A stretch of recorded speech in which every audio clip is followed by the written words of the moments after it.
Ma'asyiral muslimin yang dimuliakan Allah Subhanahu wa taala. Sering saya katakan dan saya ulang bahwa kisah-kisah dalam Al-Qur'an itu bukan hanya sekedar didengar ceritanya, tetapi juga sebisa mungkin diambil ibrah dan juga pelajaran di dalamnya. Apalagi kisah-kisah ini menyangkut kisah-kisah para nabi, dan kisah-kisah para nabi itu kisah-kisah terbaik yang dikisahkan di dalam Al-Quranul Karim. Ada para nabi itu yang dikisahkan secara lengkap, seperti Musa, Nabi Allah Yusuf, Ibrahim, cukup lengkap. Tapi ada para nabi itu hanya dikisahkan secara global saja. Tetapi juga ada nabi yang tidak ada kisahnya, hanya disebutkan namanya saja. Lah, kisah Nabi Allah Ilyas ini memang tidak rinci dalam Al-Quran, hanya dikisahkan di 2 ayat dalam Al-Quranul Karim. Tetapi Allah sudah menyebutkan inti daripada kisah ini, walaupun tidak banyak, tetapi Allah Subhanahu wa taala menyebutkan inti kenapa diutusnya Nabi Allah Ilyas alaihi salatu wassalam. Banyak kisah-kisah yang dicantumkan yang diambil dari kisah Israiliyat dan juga beberapa hadis, tetapi sebagiannya maudhu, palsu, dan sebagiannya lemah, walaupun dicantumkan oleh Al-Imam Ibnu Katsir di dalam kitabnya Qasasul Anbiya. Tapi sebagai pengetahuan dan sebagai pelezat kisah saja, nanti kita akan sebutkan. Ma'asyiral muslimin yang dimuliakan Allah Subhanahu wa taala, siapa Nabi Ilyas ini? Diutus kepada kaum mana Nabi Ilyas ini diutus oleh Allah? Apa penyimpangan kaumnya? Bagaimana sepak terjang dakwahnya? Apakah Ilyas masih hidup sampai sekarang layaknya Nabi Khidir yang disangkakan masih hidup, ataukah sudah mati? Dan bagaimana wafatnya? Inilah yang kita akan kisahkan 1 jam ke depan. Ma'asyiral muslimin yang dimuliakan Allah Subhanahu wa taala, ada yang mengatakan bahwa Nabi Allah Ilyas sama dengan Idris. Artinya kalau disebut Ilyas, dialah Idris. Dan yang berpendapat ini bukan hanya dari kalangan para ulama, tapi ada sebagian kalangan sahabat yang berpendapat bahwa Ilyas itu adalah Idris, sebagaimana disebutkan oleh Imam Ibnu Katsir Ad-Dimashqi dalam kitabnya Qasasul Anbiya. Lah, yang berpendapat bahwa Ilyas itu adalah Idris adalah sahabat Abdullah bin Mas'ud radhiyallahu anhu, di mana Al-Imam Al-Bukhari menyebutkan dari Ibnu Mas'ud dan juga Ibnu Abbas, anna Ilyasa huwa Idris. Ilyas itu adalah Nabi Idris. Makanya ketika Abdullah bin Mas'ud radhiyallahu anhu membaca ayat salamun ala Ilyasin, maksudnya Ilyasin, Nabi Ilyas, dibaca oleh Abdullah bin Mas'ud dengan salamun ala Idrasin. Jadi Abdullah bin Mas'ud membaca bukan Ilyasin tetapi Idrasin, karena menyamakan antara Ilyas itu dengan Idris. Itu 2 nama 1 orang. Ini satu pendapat. Dan pendapat ini juga di kalangan ulama dikuatkan, seperti Al-Imam Ad-Dhahhak, Imam Qatadah Ibn Di'amah, dan yang lainnya. Tetapi Al-Imam Ibnu Katsir rahimahullahu ta'ala, walaupun dia menyebutkan pendapat ini, beliau tidak merojehkan pendapat ini, tidak menguatkan pendapat ini.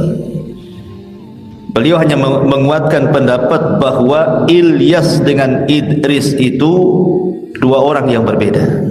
Idris sendiri, Ilyas sendiri maksudnya. Dan ini yang sahih wallahu a'lam.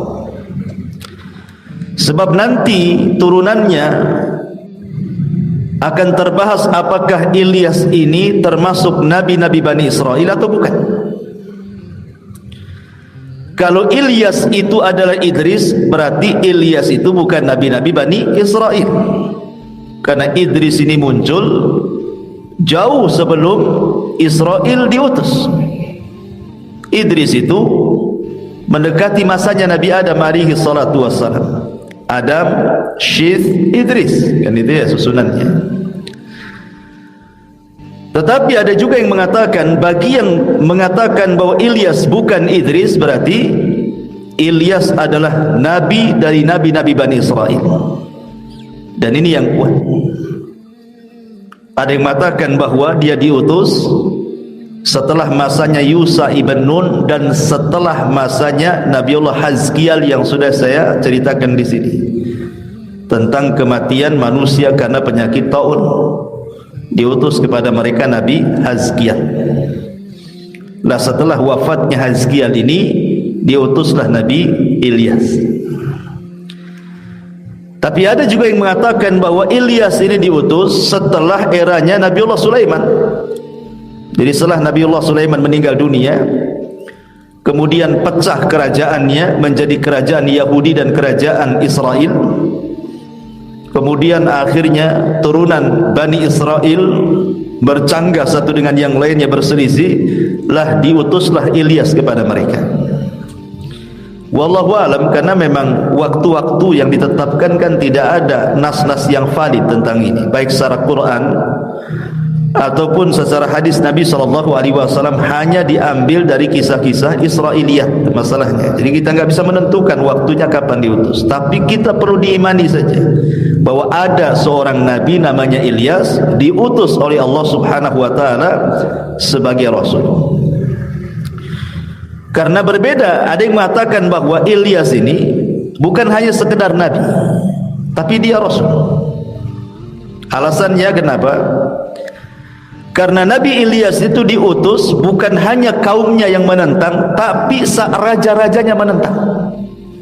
Jadi rajanya juga ikut tentang gitu.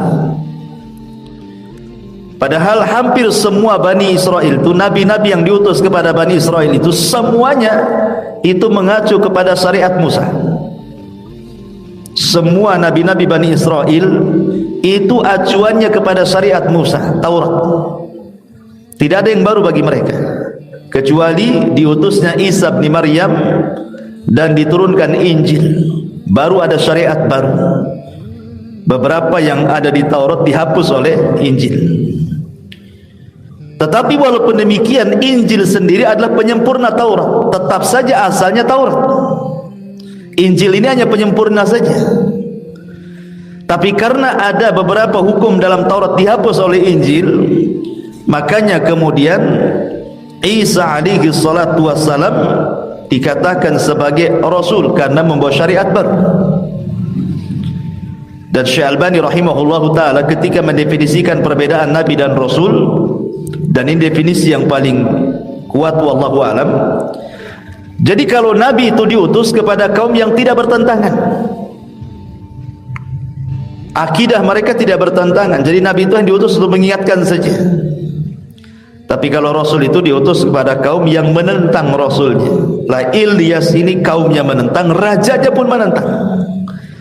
Makanya sebagian ulama mengatakan Ilyas ini bukan hanya seorang nabi, tapi juga dia rasul. Wallahu a'lam.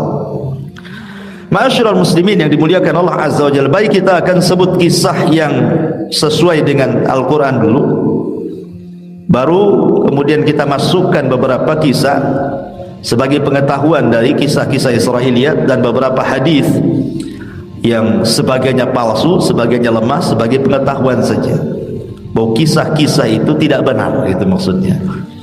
Taib, kita masuk dalam kisah Al-Quran dulu. Allah Subhanahu wa taala berfirman pertama dalam surah Al-An'am 85, Dan yang paling lengkap kisah Ilyas itu ada pada surah As-Saffat ayat 123 sampai 132. Di dalam surah Al-An'am ayat 85 Allah mengatakan, wa Zakaria wa Yahya wa Isa wa Ilyas kullun minas salihin. Dan Zakaria, Yahya, Isa, Ilyas semua termasuk hamba-hamba Allah yang saleh. Ayat ini memperkuat bahwa Ilyas itu bukan Idris. Kenapa? Karena Allah sebutkan satu nafas dengan Nabi Zakaria, Nabi Yahya, Nabi Isa, baru Ilyas. Artinya Ilyas itu nabi-nabi Bani Israel, bukan Idris. Karena Allah sebut satu nafas dengan nabi-nabi Bani Israel di sini. Kemudian ayat yang paling lengkap ini yang kita akan kisahkan. Inilah global kisah Ilyas dalam Quran. Dalam surah As-Saffat ayat 123 sampai 132. Allah Subhanahu wa taala berfirman, "Wa inna Ilyasa laminal mursalin." Sesungguhnya Ilyas benar-benar termasuk para rasul. Tadi sudah saya katakan Ilyas bukannya sekedar nabi, tapi dia rasul. Ditilik dari definisi bahwa rasul itu diutus kepada kaum yang menentang, sampai ke raja-rajanya menentang Ilyas. Kemudian Allah mengatakan, idz qala liqaumihi ala tattaqun. Ketika dia berkata kepada kaumnya, mengapa kalian tidak bertakwa? Kenapa kalian tidak bertauhid? Kenapa kalian tidak menyembah Allah saja? Karena seruan dakwah para nabi sejak zaman Nuh sampai yang terakhir Rasul kita Muhammad sallallahu alaihi wasallam semua menyerukan ubudullaha wajtanibut taghut. Sembah Allah, tauhidkan Allah, jauhi sesembahan selain Allah alias taghut. Semua dakwah para rasul seperti itu, mendahulukan tauhid. Kemudian Allah mengatakan, atad'una ba'lan wa tadharuna ahsanal khaliqin. Maka kemudian Ilyas pun menyerukan kepada kaumnya, atad'una ba'lan. Kenapa kalian menyembah ba'lan? Kemudian kalian meninggalkan sebaik-baik pencipta. Siapa ba'lan ini? Kenapa disembah oleh kaumnya Nabi Allah Ilyas alaihi salam? Ada yang mengatakan bahwa ba'lan itu adalah ismu sonam. Dia nama patung. Jadi nama patung yang disembah oleh kaumnya Nabi Allah Ilyas itu namanya ba'lan.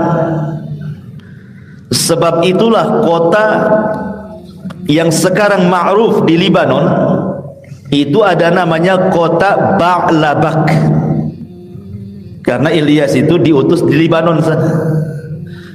Di Libanon itu ada satu kota namanya Ba'labak. Kenapa disebut Ba'labak? Dinasabkan kepada nama berhala yang disembah oleh kaum Ilyas. Jadi ini satu pendapat bahwa Ba'lan itu adalah ismu sonam.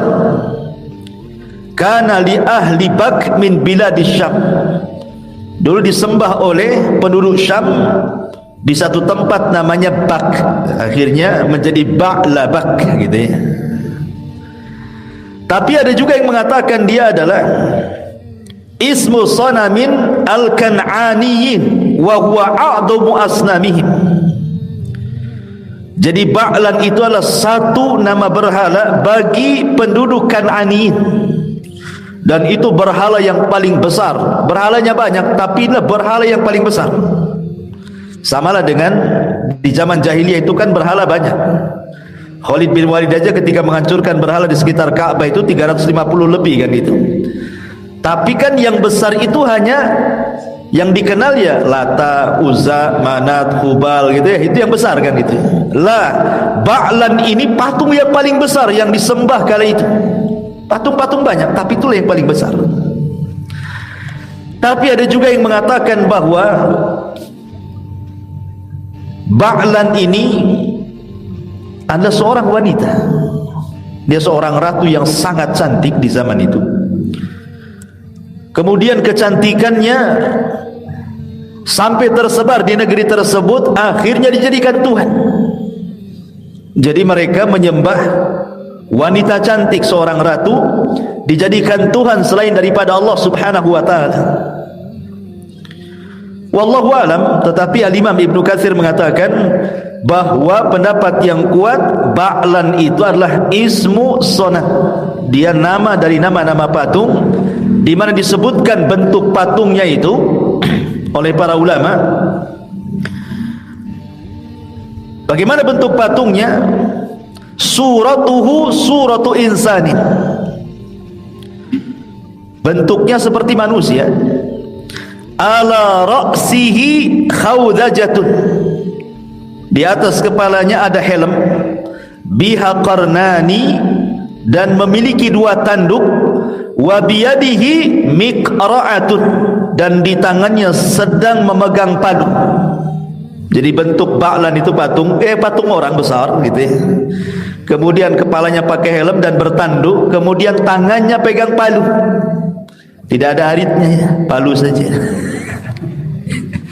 Ma'asyiral muslimin yang dimuliakan Allah subhanahu wa ta'ala, intinya bahwa di zaman itu penduduk Libanon yang diutus padanya Nabi Allah Ilyas alaihi salatu wassalam, mereka menyembah berhala namanya Ba'lan. Nama berhalanya namanya Ba'lan. Makanya Allah mengatakan atad'una Ba'lan. Kenapa kalian menyembah Ba'lan, berhala Ba'lan itu? Wa tadaruna ahsanal khaliqin, sementara Tuhan yang sudah jelas-jelas menciptakan kita, mengatur kita, menguasai kita, memberikan rezeki kepada kita, menghidupkan, mematikan kita, kalian tinggalkan. Mana akal kalian? Begitulah para nabi dan rasul mengajak manusia kepada Allah subhanahu wa ta'ala. Wa man ahsanu qawlan mimman da'a ilallah. Tidak ada lagi ucapan yang lebih indah dibandingkan orang yang menyeru manusia ke jalan Allah subhanahu wa ta'ala. Jadi diingatkan, kan ini aneh gitu. Tuhan yang kalian sembah loh tidak menciptakan, bahkan diciptakan oleh tangan kalian. Bagaimana makhluk yang dianggap khalik diciptakan oleh kalian bisa memberikan keinginan yang kalian minta kepadanya? Mustahil. Dia sendiri tidak bisa melindunginya. Macam mana akan melindungi orang-orang yang meminta perlindungan kepadanya? Di sana loh ada Allah ahsanul khaliqin, kalian tinggalkan.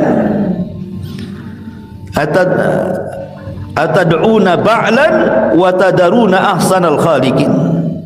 Allahu rabbukum wa rabbu abaikumul awwalin. Kata Ilyas, Allah Tuhan kalian dan Tuhan nenek moyang kalian yang terdahulu. Ingat bahwa sebelum mereka kufur ini, sebenarnya mereka sebelumnya beriman. Di masa Yusha ibn Nun mereka beriman, kemudian diutus Nabi Hazkiel, mereka beriman juga kan itu. Kemudian Hazkiel meninggal, kufur lagi, maka diutuslah Ilyas. Bagi yang berpendapat bahwa Ilyas itu diutus setelah Hazkiel.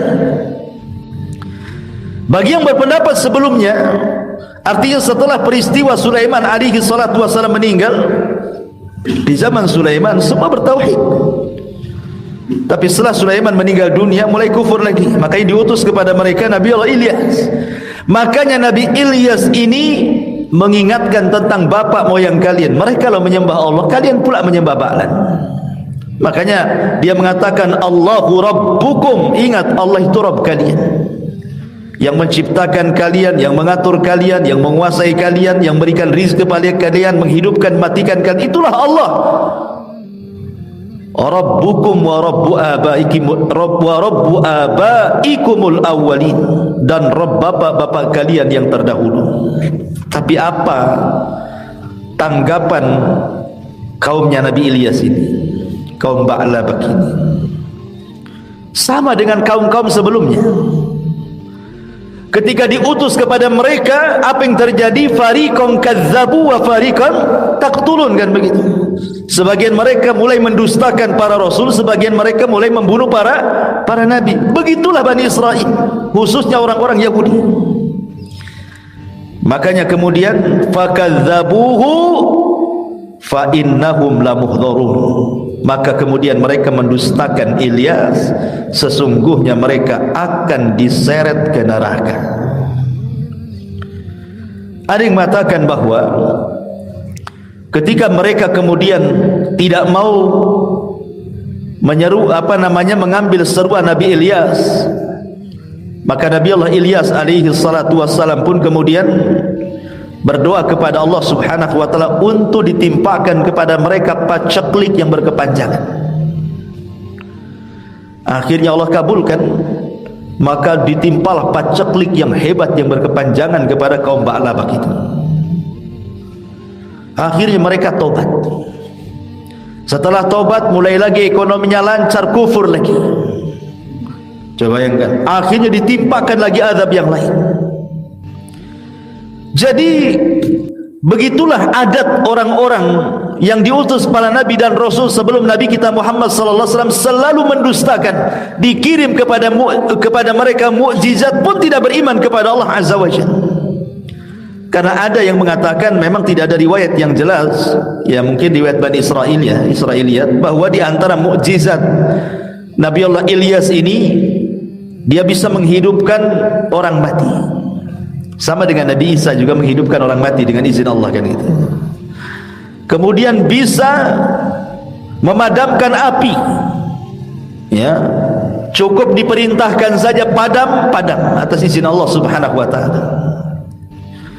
Kemudian juga menahan hujan, tentu atas izin Allah subhanahu wa ta'ala.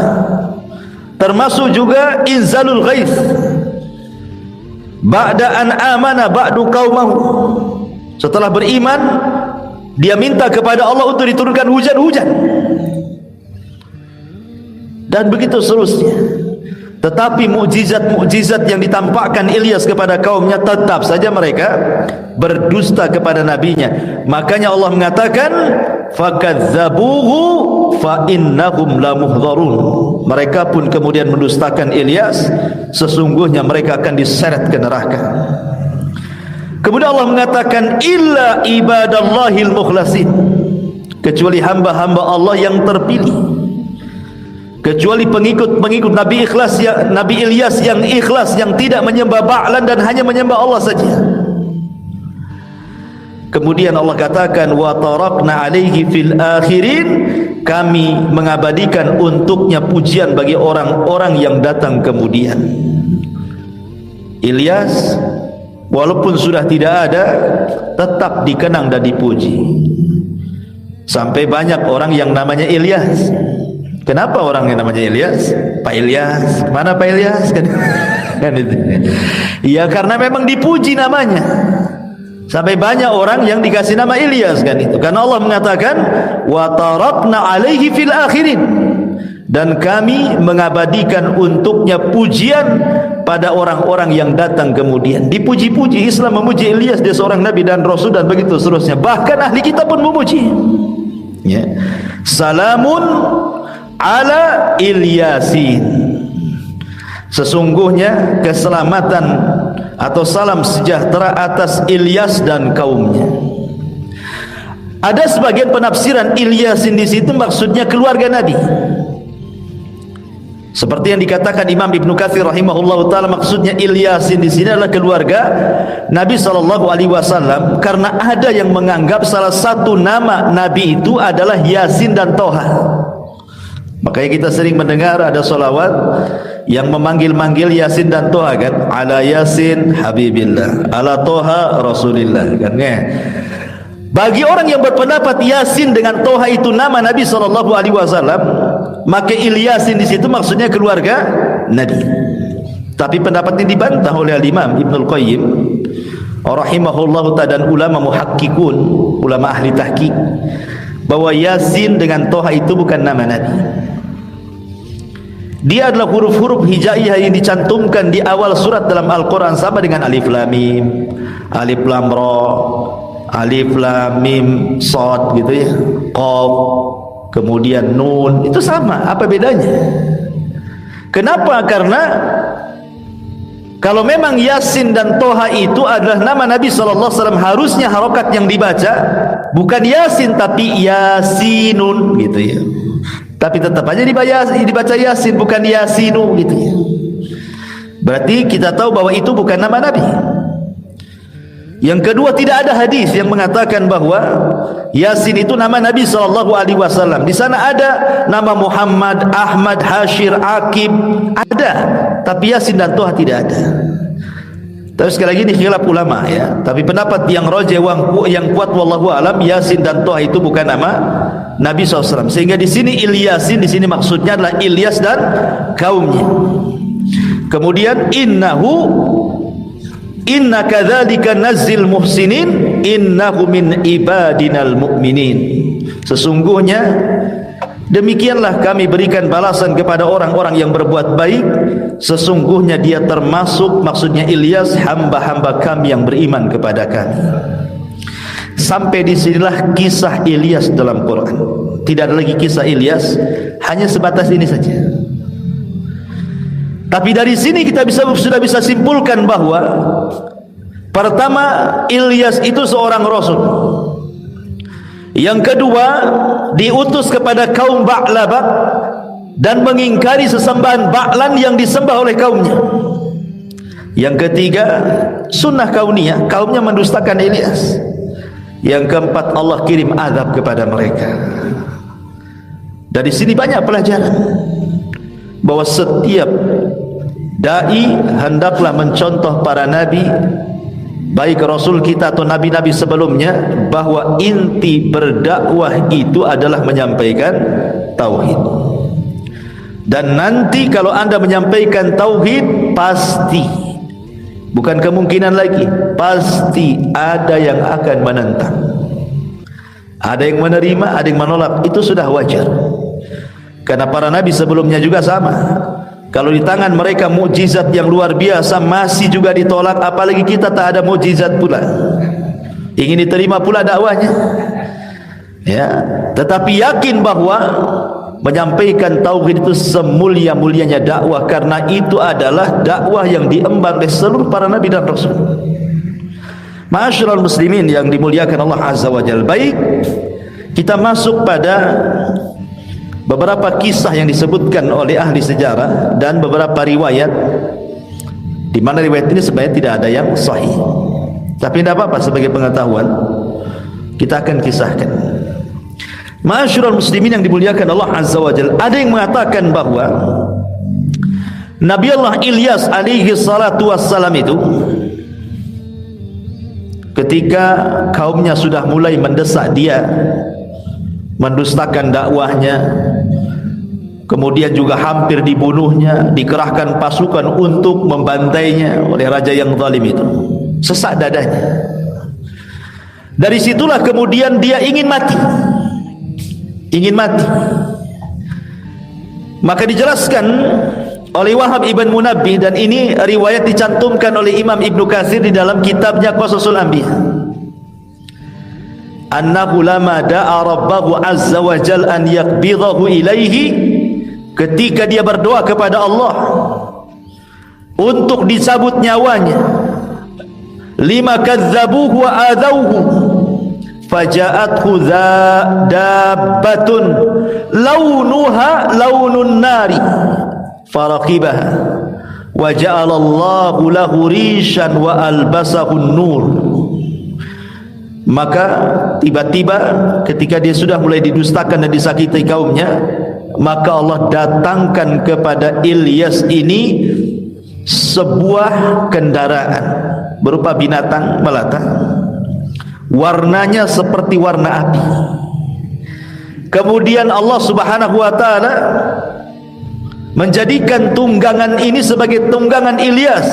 Kemudian Allah pasangkan kepada Nabi Ilyas itu sayap. Allah kasih sayap di belakang punggung Ilyas itu. Kemudian diberi pakaian berupa cahaya. Kemudian waqata anhu ladzatul mat'ami wal mashrab. Sejak itulah dia tidak makan dan minum. Hebat kan?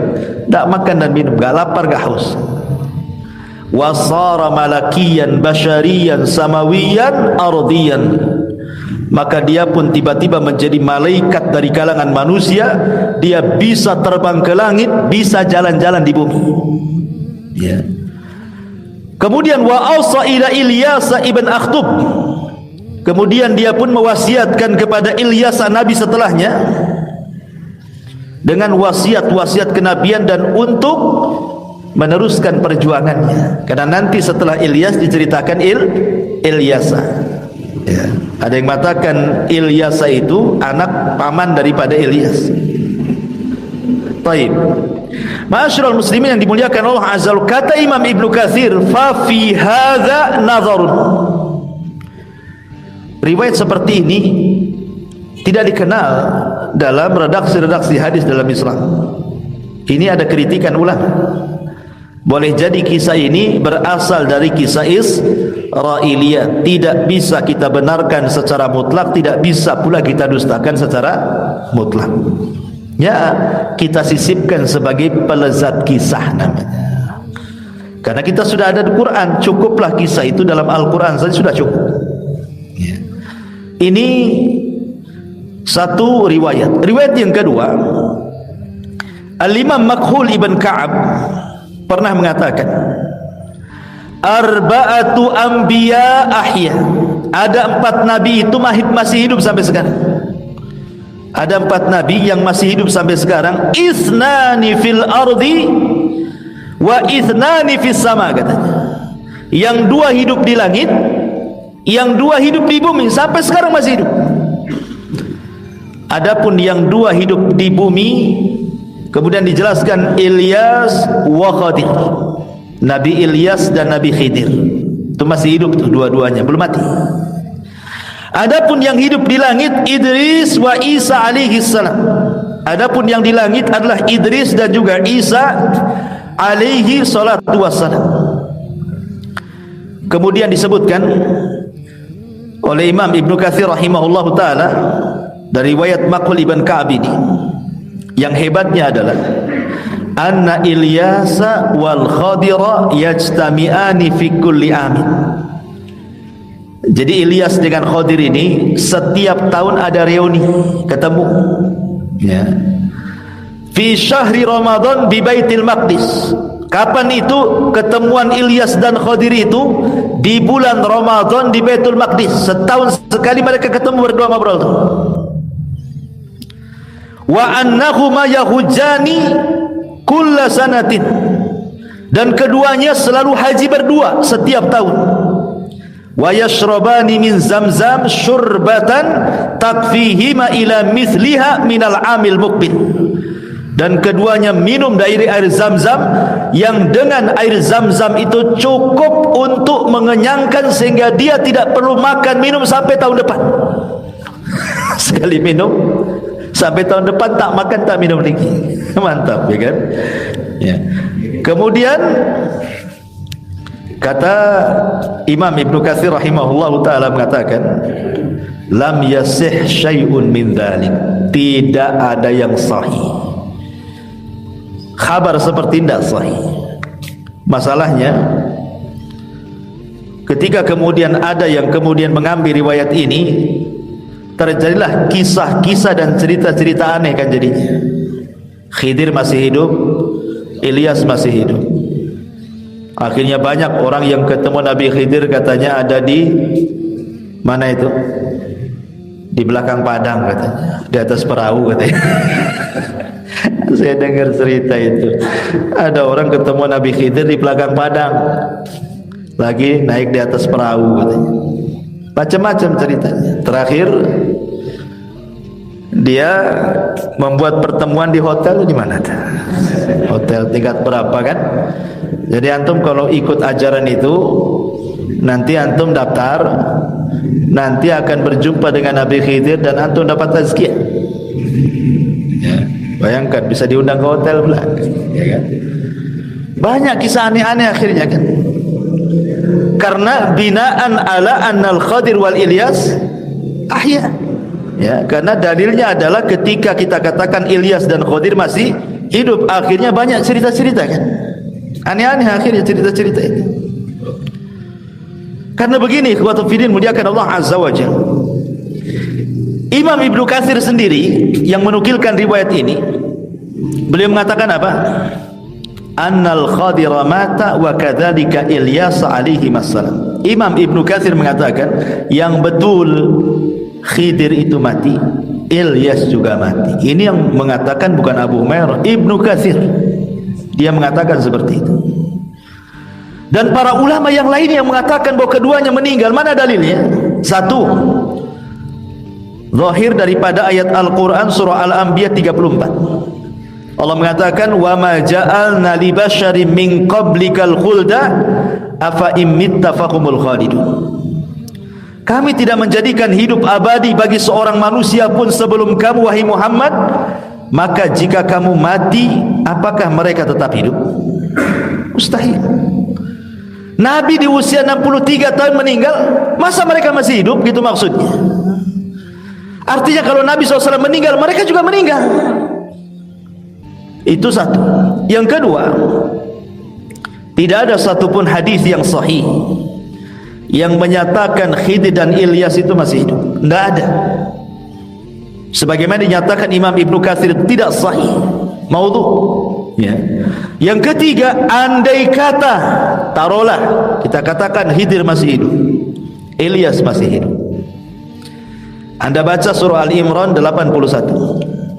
Wa id akhadallahu mitsaqan nabiyyina lama ataitukum min kitabin wa hikmatin thumma ja'akum rasulun musaddiqun lima ma'akum la tu'minun nabi wa la tansurunna qala aqrartum wa akhadtum ala dhalikum isri qalu aqrarna fashhadu wa ana ma'akum minasyahidin. Perhatikan ayat ini. Seandainya mereka masih hidup, perhatikan ayat ini. Ingatlah ketika Allah mengambil perjanjian kepada seluruh para nabi.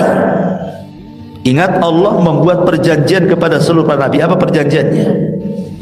Sesungguhnya apa saja yang aku berikan kepadamu berupa kitab ataupun hikmah, kemudian datang kepadamu seorang rasul, maksudnya rasul kita Muhammad sallallahu alaihi wasallam, yang membenarkan apa yang ada pada kalian, akankah kalian akan sungguh-sungguh beriman kepada nabi tersebut, maksudnya Nabi Muhammad, dan menolongnya?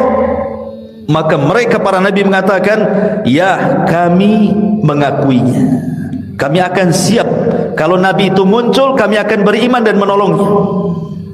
Maka Allah katakan, fashhadu wa ana ma'akum minasyahidin. Kalau begitu saksikan, hei para nabi, aku menjadi saksi bagi kalian. Dari sini menunjukkan bahwa seluruh para nabi tadi kata apa? Perjanjian. Kalau muncul Nabi SAW, mereka akan melakukan dua hal, beriman dan menolong. Kan begitu zahir surah Al-Imran ayat 81 ini. Pertanyaan pun muncul. Nabi SAW pernah melakukan peperangan dan hampir kalah. Lihat perang Badar, walaupun menang, tetapi Rasul sempat khawatir di malam harinya sampai mengatakan, Allahumma in tahlik hadhil isabah falan tu'bad abada. Ya Allah, kalau kau hancurkan kelompok yang sedikit ini, kau enggak akan ada yang menyembah lagi. Pertanyaannya, di mana Khidir di perang Badar? Satu. Perang Uhud kalah. Mana Khidir di perang Uhud? Perang Ahzab kalah. Mana Khidir di perang Ahzab? Nabi SAW ketika dakwah ke Taif dilempari sampai berdarah-darah. Mana Khidir? Mana Ilyas? Ilyas di Al-Fajri, Ustaz. bukan Pak Ilyas ya. Jadi Ilyas, mana Nabi Ilyas, Nabi Khidir itu? Coba, nggak ada kan?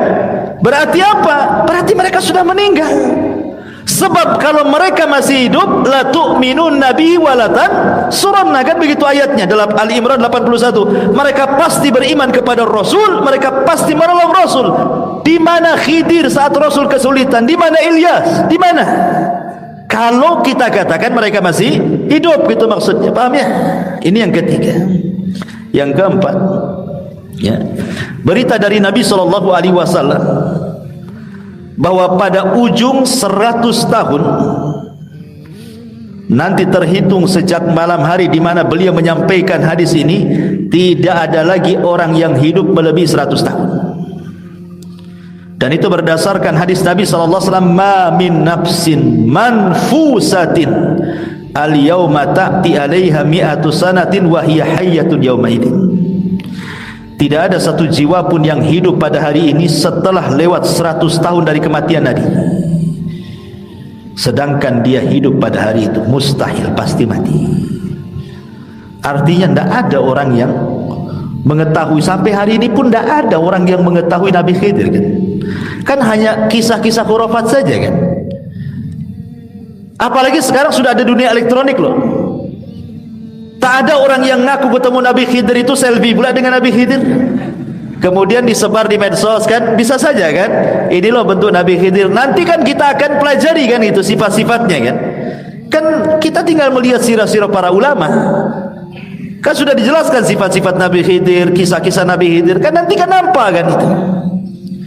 Ini enggak selfie, mungkin Nabi Khidir yang hadap sana dipoto punggungnya, ya repot lah, tidak nampak wajah. Ma'asyiral muslimin, kita tidak mengingkari adanya pendapat yang mengatakan Khidir masih hidup. Ya, tapi jangan kemudian dibuat khurafat-khurafat tidak jelas. Ya. Tetapi pendapat yang kuat tetap Khidir dan Ilyas itu sudah meninggal. Mereka tidak hidup. Itu pendapat yang kuat yang disebutkan oleh para ulama. Ini riwayat yang kedua. Riwayat yang ketiga, jadi ketika ada sahabat namanya Anas ibn Malik radhiyallahu anhu. Anas ibn Malik radhiyallahu anhu. Anas ibn Malik radhiyallahu anhu ini diriwayatkan oleh Al-Hafidh Abu Bakar Al-Baihaqi dengan menyebutkan sanadnya. Ya, bukan berarti kalaupun jelas sanadnya bukan berarti hadis ini sahih, tidak. Karena terkadang sanad pun dipermasalahkan tentang rawi-rawinya. Ada yang dhaif, ada yang sahih, ada yang thiqah, ada yang soduk, ada yang lemah, dan begitu seterusnya kan itu. Jadi diceritakan dari Anas ibn Malik radhiyallahu anhu, kunna ma'a Rasulillah sallallahu alaihi wasallam fi safar. Kami bersama Rasul sedang safar. Fanazalna manzilan, maka kami pun singgah di sebuah tempat. Fa idza rajulun fil wadi yaqulu Allahumma ij'alni min ummati Muhammadin sallallahu alaihi wasallam al marhumatil maghfuratil muthabi 'alaiha. Tiba-tiba kata Anas bin Malik radhiyallahu anhu, ketika kami singgah dekat lembah itu, ada pula suara di balik lembah itu. Ya Allah, jadikan aku dari umat Muhammad yang dirahmati, yang diampuni, yang banyak pahalanya, katanya. Maka Anas bin Malik radhiyallahu kaget. Faltafattu ila wadin, aku pun melihat pandanganku ke arah lembah itu. Kaget dia. Fa idza rajulun tuluhu aksar min 300 dhira'. Tiba-tiba diperlihatkan kepadaku, kata Anas, ada orang tinggi sekali. Tingginya itu melebihi 300 hasta. 300 hasta. Nabi Adam berapa hasta? 60. Nabi Adam aja 60 hasta. Ini lebih dari 300 hasta. Kalau antum ke Saudi, ada jubah Nabi Adam 30 meter. Maksudnya itu bukan jubahnya sejak Nabi Adam, tidak. Saking gedenya jubah itu 30 meter. Ya, karena Nabi Adam itu sekitar 30 meter kan, satu hasta itu kan setengah meter. Ini dari sini satu hasta namanya, ini setengah meter. Kalau dua begini berarti 1 meter kan. Berarti kalau 60 hasta bagi 2 jadi 30 meter. Dan Nabi Adam 30 meter. Ya. Dan penduduk surga pun akan tinggi seperti itu, 30 meter, sama dengan postur tubuh Nabi Adam. Tapi orang ini lebih dari 300 meter, kan tinggi kali itu, raksasa kan gitu ya. Kemudian orang ini mengatakan, man anta, siapa kamu? Kata Anas bin Malik radhiyallahu mengatakan, ana khadimur Rasul sallallahu alaihi wasallam, saya ini pembantu Nabi. Qala fa ainahu, di mana Nabi itu, katanya. Kemudian dia mengatakan, huwa da yasma kalama. Nah, ini Nabi ada di sini, dia dengar ucapanmu, katanya. Kemudian Orang ini pun datang kepada Rasul, kemudian mengucapkan salam, assalamu alayka ya Rasulullah, wa qul lahu akhuka Ilyas yaqra'uka salam. Bilang sama nabimu bahwa saudaranya Ilyas telah mengucapkan salam kepada nabimu Rasul sallallahu alaihi wasallam. Maka kata Anas, fa'ataitun nabi, aku pun mendatangi Nabi sallallahu alaihi wasallam, fa akhbartu, aku pun menghabarkannya. Faja'a, maka Rasul pun datang, hatta laqiyahu, sampai menjumpai orang yang tinggi 300 harta hasta itu. Fa'anaqahu, kemudian saling berpelukan. Nabi kecil, orang di 300 meter, gimana pelukannya? Pelukan di kakinya saja lah kan, gitu ya. Logikanya kan begitu ya. Makanya kalau hadis lemah itu aneh-aneh nanti ceritanya kan. Kemudian fa'anaqahu, dia pun memeluk Nabi sallallahu alaihi wasallam dan Rasul meluk dia. Kemudian wasallama, dan mengucapkan salam. Thumma qa'ada yatahaddatsan, kemudian dua-duanya duduk saling bercerita. Faqala lahu ya Rasul, maka orang ini mengatakan, ya Rasulullah, inni ma akulu fi sanatin illa yauman. Aku belum makan sejak setahun kemarin sampai sekarang. Aku belum makan dari tahun kemarin sampai sekarang, katanya. Kemudian dia mengatakan apa? Hada yaumu fitri inilah hari fitri, hari Idul Fitri. Kebetulan hari ini hari Idul Fitri. Ayo kita makan, saya dan kamu berdua, kata Nabi. Akhirnya dua-duanya makan. Ya, makanannya apa yang terjadi? Fanazalat ma'idah minas sama. Tiba-tiba turun makanan dari langit. Bayangkan, makanannya aja dari langit. Ya. Alaiha huzbun wa hud, roti, kemudian ada ikan dan macam-macam. Fa'akala, maka kemudian keduanya makan. Wasalainal asra, kemudian kami pun salat asar. Thumma wadda'ahu, kemudian dia pun pergi meninggalkan Nabi sallallahu alaihi wasallam. Thumma ra'aituhu marra fi sahabi nahwas sama. Katanya Anas bin Malik, aku melihat dia terbang naik awan, kemudian berantah terbang kemana, katanya. Hadis ini memang dicantumkan oleh Imam Hakim dalam Mustadraknya, akan tetapi para ulama mengatakan hadis ini tidak sahih, dhaif, walaupun dicantumkan oleh Imam Hakim dalam Mustadraknya.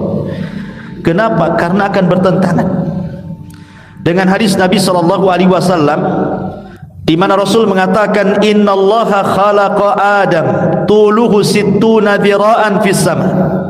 Sungguhnya Allah menciptakan Adam, panjangnya 60 hasta ke langit. Ila angqal, sampai sabdanya, thumma lam yazalil khalqu yanqusu hatal an. Kemudian makhluk itu akan terus berkurang sampai hari ini. Ilyas ini turunan Adam, dan Rasul mengatakan Adam saja tingginya 30 hasta, 30 meter atau 60 hasta. Sementara makhluk setelahnya akan berkurang, baik posturnya ataupun usianya makin pendek kan. Masa Ilyas sampai 300 hasta melebihi bapak nenek moyangnya, kan mustahil kan, enggak masuk di akal. Makanya riwayat ini tidak benar, menyelisih riwayat yang sahih. Riwayat ini la yasih, tidak sahih, tidak bisa dijadikan pegangan. Menceritakan postur Ilyas itu sampai 300 hasta itu, ini adalah batil, la yasih syai'un minha, tidak dianggap sahih. Ya, jangan kemudian dinasabkan kisah ini kepada Nabi sallallahu alaihi wa ala alihi wasallam. Intinya ma'asyiral muslimin yang dimuliakan Allah azza wa jalla, jadi ada yang mengatakan ketika Nabi Ilyas ini terus berdakwah, kemudian ditentang oleh raja dan kaumnya. Ada yang mengatakan dia bersembunyi. Di mana dia bersembunyinya? Ada yang mengatakan dia bersembunyi di sebuah gunung di daerah Urdun, Yordania, di mana tempat itu sampai sekarang disucikan oleh orang-orang Yahudi ataupun Nasrani, gunung itu, karena katanya di situ Ilyas bersembunyi. Ada yang mengatakan 10 tahun bersembunyi di situ, sampai ketika 10 tahun bersembunyi, kemudian dia turun gunung, kemudian raja zalim itu meninggal. Kemudian Ilyas pun menawarkan kepada raja barunya untuk masuk Islam, akhirnya masuk Islam. Kemudian semua manusia masuk Islam. Ini sebagaimana disebutkan oleh Al-Imam Ibn Abi Dunya, yang dinukilkan oleh Imam Ibn Katsir rahimahullahu ta'ala dalam kitabnya al-qasasu al-anbiya, kisah-kisah para nabi. Wallahu alam, ini sekelumit dari kisah Ilyas alaihi salatu wassalam. Adapun faedah yang bisa kita petik mungkin ya, pertama, bahwa dalam kisah ini ada tahdzirun min maksiatillah wa minasyirki bihi. Ada peringatan tidak boleh seseorang bermaksiat kepada Allah dan melakukan kesyirikan, sebab itu adalah pengundang adab. Makanya kaum Ba'lan ketika menyembah patung Ba'al, datang adab kepada mereka. Yang kedua, tadhkirun nas biwahdaniyatillahi ta'ala, mengingatkan manusia tentang keesaan Allah. Makanya Ilyas mengatakan apa? Atad'una Ba'lan, kenapa kalian menyembah Ba'lan dan meninggalkan ahsanul khaliqin, kan itu, meninggalkan Rabb yang paling baik, menunjukkan diingatkan tentang tauhid, keesaan Allah Subhanahu wa taala. Kemudian yang ketiga, anna 'alal muslim al-amru bil ma'ruf wan nahyu 'anil munkar. Kewajiban seorang muslim tidak boleh membiarkan kemungkaran, tapi dicegah, dan mengajak manusia kepada kebaikan dan sabar seperti sabarnya para nabi. Kemudian yang keempat, anna kashifa dzurri wallahu wahdah, bahwa yang bisa menyingkap semua madarat hanyalah Allah, bukan berhala, bukan sesembahan, bukan siapa-siapa.